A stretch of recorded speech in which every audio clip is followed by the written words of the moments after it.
जन आक्रोश यात्रा बीजेपी की। अच्छा, ये नहीं, ये देखिए ना, परफ्यूम लगाए चुनरी में। तपस्या का तप का मतलब ये होता है कि आप जो है वो पैदल चलते हैं या आप ईश्वर की आराधना करते हैं। एक होता है कि आप जो है उठ गए, नहा धो के स्नान करके सिर्फ ईश्वर की आरती करते हैं, आराधना करते हैं, उसको पूजा कहते हैं। राहुल गांधी मंदिर में जाए, मस्जिद में जाए, चर्च में जाए, गुरुद्वारे में जाए, वो उनके लोकतंत्र की आजादी है, वो कहीं भी जा सकते हैं। नरेंद्र मोदी कहीं भी जाते हैं, कोई उनको मना करता है? जनता पार्टी के नेता जो अनपढ़, जाहिल और गवार है, वो चीजों में अपडेट तो रखते नहीं। उनके साथ इतनी पब्लिक चल रही है, बीजेपी के न्यूज वाले भी बीच बीच में आके कवर कर रहे हैं। अगर थर्मल पहन रखा होता ना तो अभी मैं आपको बताता हूं, राहुल गांधी का टी शर्ट से एक्सरे निकाल देते हैं लोग। आपको लग रहा है नरेंद्र मोदी जी खड़े होकर अभी भाइयों बहनों मित्रों मित्रों मित्रों कर 1 मिनट में मित्रों कर देते आपका? उन्होंने वहीं की वहीं उसमें बोला भी था, वहीं बोला कि रुपए नहीं लोग, उन्होंने बोला। अब एक बात आप मुझे बताइए, नरेंद्र मोदी जी तो बोलते हैं बेटी बचाओ बेटी पढ़ाओ, और बाद में ये भी नहीं बोलते कि मैंने पढ़ाओ बोला है। आज भारत जोड़ो यात्रा निकालने की जरूरत ही क्यों पड़ रही है? उसके पीछे का कारण ये है कि देश के अंदर बहन बेटियों की इज्जत और आबरू का संकट मंडरा रहा है। आपने देखा होगा स्मृति ईरानी, ठीक है ना, स्मृति ईरानी जो लगातार महिलाओं के मुद्दों पर बोलती थी, आज वो नहीं बोल रही हैं, लेकिन जब उनकी बेटी की बात आई थी तो स्मृति ईरानी तिरमिला उठी थी।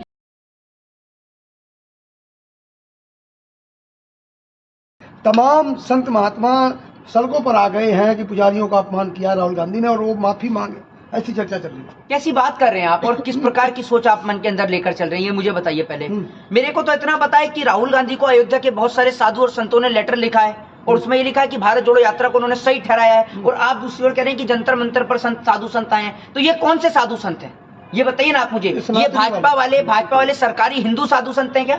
ये भाजपा वाले सरकारी हिंदू होंगे मेरे ख्याल से, जो निकल कर बाहर आए हैं। दूसरी बात ये कि कैसे और किस प्रकार से साधु संतों का अपमान हो गया, ये बताइए आप मुझे, कैसे हुआ है साधु संतों का अपमान? आप इस बात का जवाब दें। उन्होंने पुजारियों के तपस्वियों के लिए बोला है ना, क्या बोला है? उन्होंने ये बोला कि जो हम जो कर रहे हैं तपस्या कर रहे हैं, लेकिन जो बीजेपी वाले करते हैं वो पूजा करते हैं, मतलब व्यक्ति पूजा। देखिए मैं आपको एक चीज बताता हूँ। पहली बात तो ये कि तपस्या जो होती है, तपस्या आप देखते हैं कि भगवान शिव जो है वो पर्वत पे बैठकर कैसे किस प्रकार से तपस्या करते थे। रावण जो है वो भगवान शिव के लिए तपस्या किया करता था, ठीक है। तपस्या का तप का मतलब ये होता है कि आप जो है वो पैदल चलते हैं या आप ईश्वर की आराधना करते हैं। एक होता है कि आप जो है उठ गए, नहा धो के स्नान करके सिर्फ ईश्वर की आरती करते हैं, आराधना करते हैं, उसको पूजा कहते हैं। तपस्या होती है कि जिसमें आदमी जो है, एक व्यक्ति जो है वो निष्ठा से लगा रहता है, पूरे मन से पूरे भाव के साथ में लगा रहता है, ईश्वर की आराधना करता है, ईश्वर की तपस्या करता है, तप करता है, और वो जब तक उस तप से नहीं उठता, जब तक उसको उस फल की प्राप्ति नहीं हो जाती, उसको तपस्या कहते हैं। अब इससे अपमान कैसे हो गया साधु और महात्माओं का, ये बताइए। उन्होंने तो बीजेपी वालों को लेके कहा है, तो बीजेपी के साधु और महात्मा है। वो कह रहे हैं, एक बार तो पूजा की बात करते हैं, वहीं मंदिर में जाते हैं, दोहरा चरित्र कर रहे हैं राहुल गांधी। देखिए पहली बात तो ये कि मैं एक चीज बोलना चाहूंगा कि राहुल गांधी जी को जो है वो, राहुल गांधी मंदिर में जाए, मस्जिद में जाए, चर्च में जाए, गुरुद्वारे में जाए, वो उनके लोकतंत्र की आजादी है, वो कहीं भी जा सकते हैं। नरेंद्र मोदी कहीं भी जाते हैं, कोई उनको मना करता है? लेकिन साथ साथ में राहुल गांधी को एक चीज भी ये कहूंगा कि राहुल गांधी को स्कूल में भी जाना चाहिए, अस्पतालों में भी जाना चाहिए, और जाकर देखना चाहिए कि लोग कैसे आज मजबूरी से जूझ रहे हैं, लोग दवाई के कारण भी परेशान हो रहे हैं, तो उनको ये भी समझना चाहिए और ये भी चीजें दिखानी चाहिए, और सरकार की जो कमियां हैं इनको भी साथ में लाकर उजागर करना चाहिए। माफी मांगे, क्यों माफी मांगेंगे? क्यों माफी मांगेंगे? अपमान किया है संतों का। हाँ जी, संतों का अपमान कैसे अपमान हुआ है संतों का, ये तो मुझे आप बताइए। संतों का अपमान किया है, योगियों का अपमान किया है, जो तो कैसे अपमान कैसे किया, ये तो बताइए आप मुझे, कोई तर्क तो दीजिए। टी शर्ट में नहीं चलते ना, कह रहे थे केवल एक टी शर्ट, सर्दी नहीं लगती, अब झूठ पकड़ा गया ना, फोटो वायरल हो रहा है। चलते हैं नशा करके। तो आप एक बात मुझे ये बताइए कि नशा करके चलते हैं, आपको कैसे पता है कि वो नशा करके चलते हैं? कौन ये बात बोल रहा है कि नशा करके? बीजेपी ने संत बोल रहे हैं, सनातनी लोग। ये कौन से बीजेपी के सनातनी लोग हैं, ये बताइए आप मुझे। वो एक बात मुझे बताइए, डॉक्टर हैं या फिर वो क्या कहते हैं, वो साधु संत हैं? ये बताइए ना आप मुझे, एक आध साधु संत का नाम तो बताइए जो इस प्रकार की बात कर रहा है कि नशा करके चलते हैं। हिंदू यूनाइटेड फ्रंट ने आज किया इधर में है, हिंदू यूनाइटेड फ्रंट। ये कौन सा फ्रंट है? हिंदुओं का संगठन है। ये तो मैं पहली बार सुन रहा हूँ, ये तो मैं पहली बार ही सुन रहा हूँ, मैं भी तो हिंदू है तो पहली बार सुन रहा हूँ।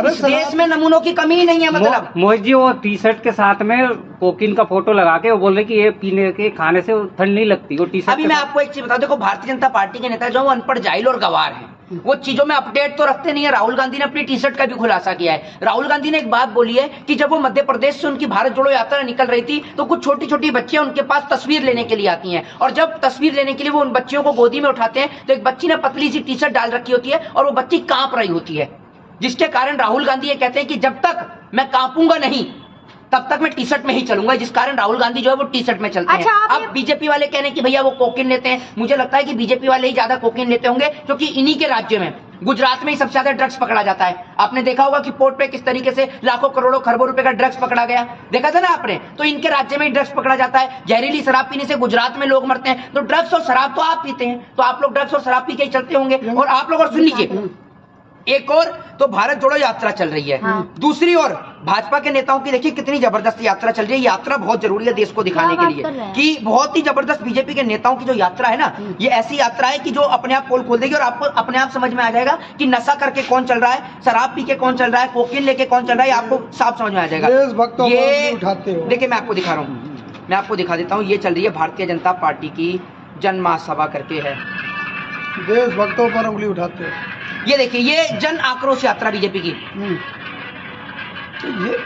अच्छा ये नहीं ये देखिए ना, परफ्यूम लगाए चुनरी में, ये है जन आक्रोश यात्रा। देख लीजिए, बड़े ध्यान से देखिएगा, ये देख लीजिएगा आप, ये देख लीजिए ना, पीछे जेपी नड्डा का, अमित शाह का, मोदी जी का भी। एक और भारत जोड़ो यात्रा चल रही है, दूसरी ओर ये जन आक्रोश यात्रा। देख रहे हैं कैसे महिलाओं को नचा रहे हैं लोग। जब महिलाओं को इसी प्रकार से नचाया जाएगा तो आपको लगता है कि महिला इस देश में सुरक्षित बचेंगी? एक बात आप मुझे बताइए ना, राहुल और प्रियंका की फोटो बहुत वायरल कर रहे हैं बीजेपी वाले, तो उसमें ये नीचे कमेंट क्या लिख रहे हैं, जरा ये तो बताइए आप मुझे, क्या लिख रहे हैं उसमें? उसमें ये लिख रहे हैं कि 50 साल से हम राखी देखना चाहते हैं। ये इस प्रकार के शब्दों का प्रयोग करना पूरी मानव जाति के भाई और बहन के संबंध को बदनाम करने का काम करता है। सर्दी लग रही है ना आपको?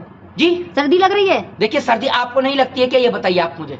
पूरे राहुल गांधी पहले टी शर्ट में घूम रहे थे, अब एक फोटो वायरल हो रहा है जिसमें अंदर पहने हैं वो कुछ और टी शर्ट के अंदर थर्मल पहने हैं टी शर्ट के अंदर। एक बात आप मुझे बताइए, तो बाजुओं पे क्या पहन रखा है ये तो बताइए आप मुझे, है? तो ठंड कहाँ से लगेगी, टी शर्ट के अंदर थर्मल पहन रखा है। अरे भैया किसने कहा है कि टी शर्ट के अंदर थर्मल पहन रखा है? फोटो नहीं देखा आपने, अपडेट नहीं रहता। बीजेपी वाले जूम कर करके फोटो नहीं बीजेपी वाले जो जूम करके दिखा रहे हैं। एक बात आप मुझे बताइए, उनके साथ इतनी पब्लिक चल रही है, बीजेपी के न्यूज वाले भी बीच बीच में आके कवर कर रहे हैं। अगर थर्मल पहन रखा होता ना तो अभी मैं आपको बताता हूँ राहुल गांधी का टी शर्ट से एक्सरे निकाल देते हैं लोग। आपको लग रहा है नरेंद्र मोदी जी खड़े होकर अभी भाइयों बहनों मित्रों कर 1 मिनट में मित्रों कर देते आपका, अभी तुरंत खड़े हो जाते हैं और आते सीधा भाइयों बहनों मित्रों, देश को पागल बनाया जा रहा है, टी शर्ट के नीचे थर्मल पहना जा रहा है। भाइयों बहनों मैं तो आपसे पहले ही कहता था, नरेंद्र मोदी आपको लगता है चुप बैठते?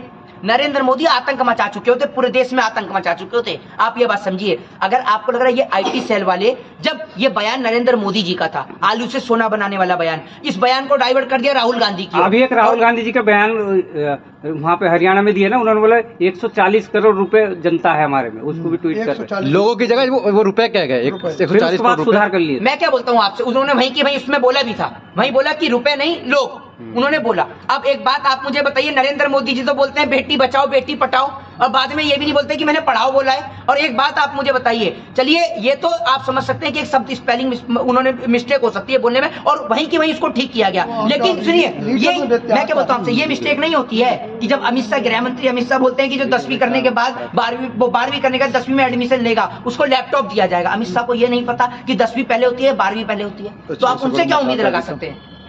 राहुल गांधी है, पप्पू के नाम से पहले जानते थे, अब सभी सुधार रहे हैं अपनी। नहीं आप एक बात मुझे बताइए, उनकी छवि को खराब करने का काम किसने किया है, ये बताइए ना आप मुझे। दूसरी बात ये कि आज भारत जोड़ो यात्रा निकालने की जरूरत ही क्यों पड़ रही है, उसके पीछे का कारण ये है कि देश के अंदर बहन बेटियों की इज्जत और आबरू का संकट मंडरा रहा है। अच्छा। देश के अंदर लोगों को जाति के नाम पर, मानवता के नाम पर उनको तोड़ने का प्रयास किया जा रहा है। हिंदू मुस्लिम सिख ईसाई को बांटने का प्रयास किया जा रहा है, हिंदुओं को जाति में बांटने का प्रयास किया जा रहा है। कहा जा रहा है 2024 की तैयारी कर रहे हैं राहुल गांधी। तो एक बात आप मुझे बताइए, क्यों नरेंद्र मोदी जी नहीं लड़ेंगे 2024 का चुनाव, ये बताइए ना आप मुझे, वो भी तो लड़ेंगे। हाँ। दूसरी बात ये है कि विपक्ष के नेता का काम राजनीति करने का है। अच्छा, राजनीति करने का, तो एक विपक्ष का नेता राजनीति ही करेगा। राहुल गांधी को सपोर्ट कर रहे हैं 2024 के। देखिए मैं आपको एक चीज बताता हूँ, मैंने ये तो नहीं कहा है कि मैं किसी को सपोर्ट कर रहा हूँ या नहीं कर रहा हूँ। मैंने आपके सामने क्या कहा है, मैंने ये कहा है कि कल को अगर कोई सत्ता पक्ष में बैठा व्यक्ति भी या फिर कोई विपक्ष में बैठा व्यक्ति भी किसी भी सत्ता पक्ष की बहन बेटी के लिए कोई गलत प्रकार की टिप्पणी करेगा तो हम उसके भी खिलाफ बोलेंगे। आपने देखा होगा स्मृति ईरानी, ठीक है ना, स्मृति ईरानी जो लगातार महिलाओं के मुद्दों पर बोलती थी, आज वो नहीं बोल रही हैं, लेकिन जब उनकी बेटी की बात आई थी तो स्मृति ईरानी तिरमिला उठी थी। ये बात तो स्मृति ईरानी को सदन में खड़े होकर बोलने चाहिए कि जो भी हमारी पार्टी का आईटी सेल चलाता है और जो भी लोग इस प्रकार के कमेंट कर रहे हैं सोशल मीडिया पे, उन्हें शर्म आनी चाहिए, क्योंकि एक भाई और बहन का रिश्ता बहुत पवित्र रिश्ता होता है और इस पवित्र रिश्ते को यूं ही बदनाम ना करें, क्योंकि आपके भी घर में बहन है, आपके घर में भी बेटी है, आपके घर में भी माँ है। जय हिंद, जय भारत।